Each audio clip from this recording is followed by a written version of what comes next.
Good evening, everybody. Welcome back to Horse Racing Enthusiast on Teesside Ste&Dee. Well, that was a memorable day, wasn't it? For all the wrong reasons. Look, sometimes it's good, sometimes it's not so good, and sometimes it's downright ugly. Well, we fall into that category today, downright ugly. It just was not our day, was it? And we can't grumble. I'm not going to sugarcoat anything, I never do. You know, when I've had a bad day, I'll always hold my hands up and say I've had a bad day, so I'll only apologise to you today. I was quite confident with some of them today, but they've let us down. They are not machines, they are horses. And they just like us, they have mood swings, you know. Could be the time of the month, who knows? Yeah, disappointing. Got off to an awful start. It just got worse, didn't it? Forced us. Really fancied it, but I was right about Go Ubery, wasn't I? I said after winning back to back, they'll hit a proverbial brick wall. Well, it did today. It finished fourth. Or third or fourth. Go Ubery. They just cannot seem to get very, very, very, very rare. Do you see a horse hitting 4 wins in a row? Very rare. And if you look back on form, you'll see a lot of threes where they've won, and then they'll just hit that proverbial brick wall. But so Faustus, I really fancied today, didn't deliver. This is the 4-step horses, of course. How impressive? Well, it wasn't. In the 340, that definitely wasn't impressive at all. It was a well-fancied horse. A lot of people had put money on it, and will probably be regretting doing so. And then Media Shooter, which, you know, I had a good race. Well, in the racing post last night, was predicted to win the race. Very poor as well. It's just one of them days, you know, it happens. Faustus, of course, was also a back form horse, but maybe at 18 it wasn't good enough. It maybe needed to be mid-20s and over. So you live and learn. You live and learn in this game. The long shots, well, Bug Boy, which I bulled up last night and said, that is me fancy of the day, really, really fancy that one, non-runner. Typical. And you just knew then, didn't you? You just knew when that was announced non-runner quite a while back, now that it was going to be one of those days. Alvarez didn't do too bad, finished fourth, nothing to get excited about, now to write home about, but I think one to note definitely for the future. Cherry Hill actually ran a very good race. 50 to 1 shot, certainly want to make a note of that one. I think that will be running again fairly soon and will probably come in as a place at a decent price.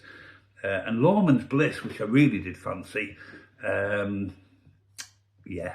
Basically, it's as it look. As I said, it's been one of them awful, ugly days. I can tell you now, I put 780 on and I lost 780. Absolutely nothing back today. But that's the first time this year we've had nothing back. And we're into the middle of the month. So I can't grumble at that, can I? We just take it on the chin, go it again tomorrow. And this is what's good about horse racing. Tomorrow will come. Now I know there's people out there who will have joined the last couple of days and then they thought, oh, but I'm going. He hasn't picked a load of wind. Look, people who understand horse racing know that it doesn't work like that.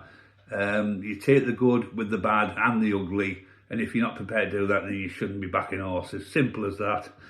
You don't win every race. No system will guarantee anything. It doesn't matter how good a tipster you are. It is one of those things in horse racing.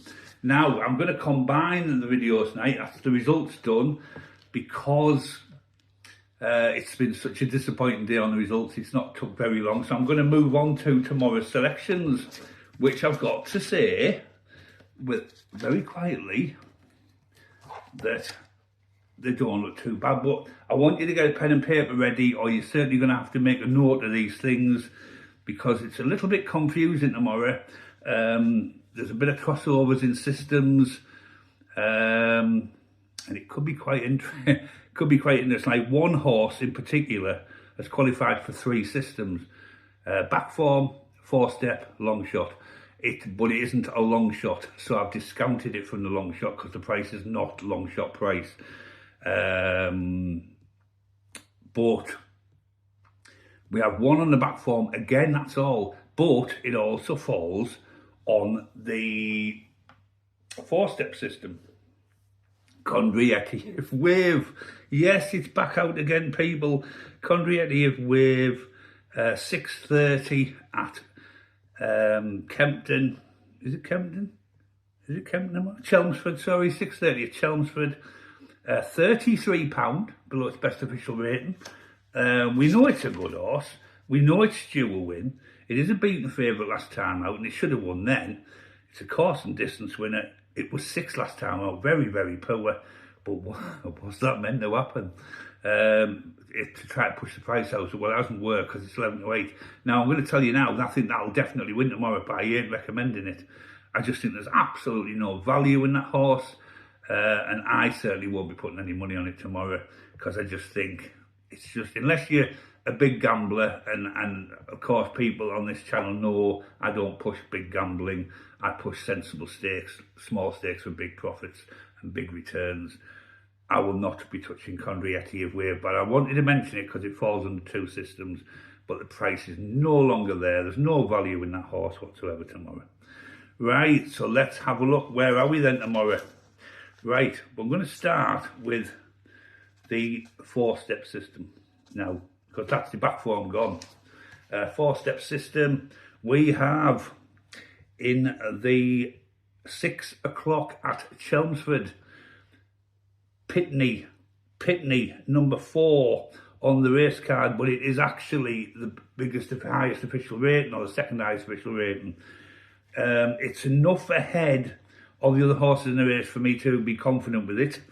It also qualified, as I said, under the long shot system. It also qualified under the back form system, which obviously doesn't need to be because the back form system's gone. So Pitney looks really good. If someone's qualifying for 3 systems, then it's got to have something about it, because they're all different things that you have to qualify with. So it's ticking a hell of a lot of boxes, is Pitney tomorrow. It's about 7 to 2, 4 to 1. It was 4th last time out. It's been dropped £1 for that. And Sean Levy's on board. Now, I like Sean Levy. I think he's a very good jockey. He's a consistent jockey. He's been around a long, long time, very experienced. And as I've said, I think there's enough in that race for us to be excited about Pitney tomorrow. And that is my choice for the 6 o'clock at Chelmsford. Right, moving on to, well, not the 6:30, because that was Condrieti Wave, which I've said there's no value in it. We're not going to touch it, or I'm not anyway. You can if you want. Then we've got a very interesting one in the Chelmsford, 7 o'clock. Stapleford Park, number 3 on the race card. Now, it is the highest or second highest official rated. It is considerably well ahead of everything else in the race. There is a couple of ones that you can't really assess because I haven't had a win. But Stapleford Park is Havlin on board. Now, I like Havlin as well. Good, experienced jockey. 8th last time out, been dropped £3 for that. Put Havlin on board, you can expect a better ride than it got last time. And it is 33 to 1. 33 to 1. That looks a cracking price for that horse tomorrow. With that jockey on board, with those figures, I think got to be worth £1 of anybody's money, 50p each way. So that's the 7 o'clock at Chelmsford, Stapleford Park, number 3 on the race card. Then we're going to move on to the long shots. The long shots. We have 4 of them tomorrow. 4 of them. But then I've also got 2 that are under the long shot system, but they're not a long shot price. But I'm certainly going to be putting them together. Right. So we've said about Pitney. Pitney qualified under the back form, qualified under the 4-step, qualified under long shot, but apart from the price. So The 4 we've actually got is the Newcastle 2 o'clock, Uptown Harry. I'm not going into details of these because the long shot it's very simple to work out this one. It's based on their last win compared to their official rating now. So it's another extension of the back form system, but a little bit more up to date, if that makes sense. So Uptown Harry in the Newcastle 2 o'clock. Then we have got 310 at Newcastle.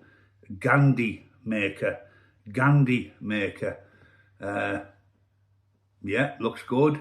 Fits the criteria. Why not? Then the next one in the 337, and this is an outsider too, and a good outsider, a rapper, as in singing a rap. That also looks decent, and actually I think probably too highly priced really, and that's where long shot comes in and exciting, because long shots win, and we know they win, and they win regularly, and that could be an interesting one tomorrow. But my pick of the day tomorrow, and this is on a long shot, and this is a long shot. Est Illic, 12.32 at Ludlow. That rapper, by the way, was at Wincanton, 3.37 rapper. Sorry about that.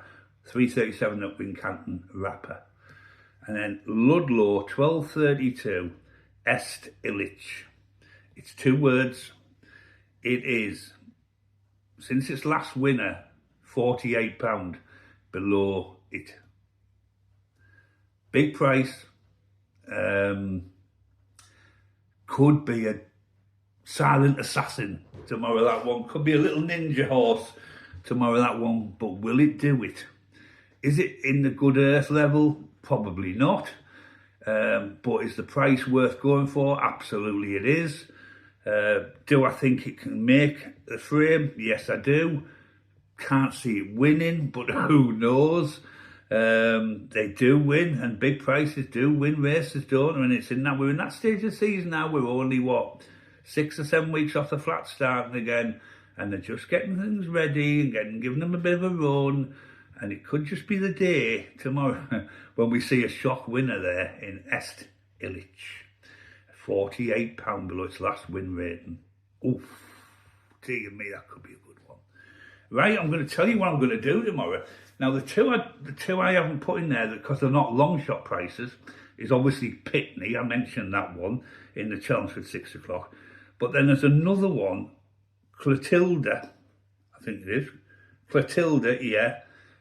Nichols and Cobden in the Wincanton 12.07. Pitney's, I'd say, about 7-2. I think Clotilda's about 6 or 7-1. I'm going to put those two in the 25 pence each way double. These are my bets as well tomorrow, but I'll be putting it on again in the morning, written form. I'm going to do an each way Yankee on Uptown Harry, Gandhi Maker, Rapper, and Est Illic. I'm going to do a 25 pence each way double on Pitney and Stapleford Park. Small price, big price. I'm also going to put a 50 pence each way on Stapleford Park because of the price. I might also do the same on Est Illic just because of the price and the fact that it's got a hell of a bloody good rating. As I said, not touching Condrietti of Wave because it's just not point unless you put mega bucks on, and I don't tell anybody to do that. So the roundup of today, poor results, absolutely nothing back from £7.80, but it's just one of the days. You ride it, you take it on the chin, you move onwards and upwards. I've given you the selections for tomorrow. I've even given you what I'm going to be putting on tomorrow and how I'm going to be putting them on. And I don't even think it's a 5, it might be a £5. I think it was £4.20, but if I'm going to put money on still for Est Illic, it's going to be about £5 or just over. And that's it. No singles tomorrow. I'm going to knock them on the head tomorrow, absolutely. Unless something jumps out, I won't be touching the singles tomorrow. It will be the doubles. It will be the each way Yankee, and just having a bit of fun at very, very low cost. Thanks for watching the Horse Racing Enthusiast on Teesside Ste&Dee. I'm now going to settle down and watch the Arsenal-Chelsea second half, which has got quite easily balanced at the minute. See you tomorrow. And chins up, everybody. These days were always going to happen.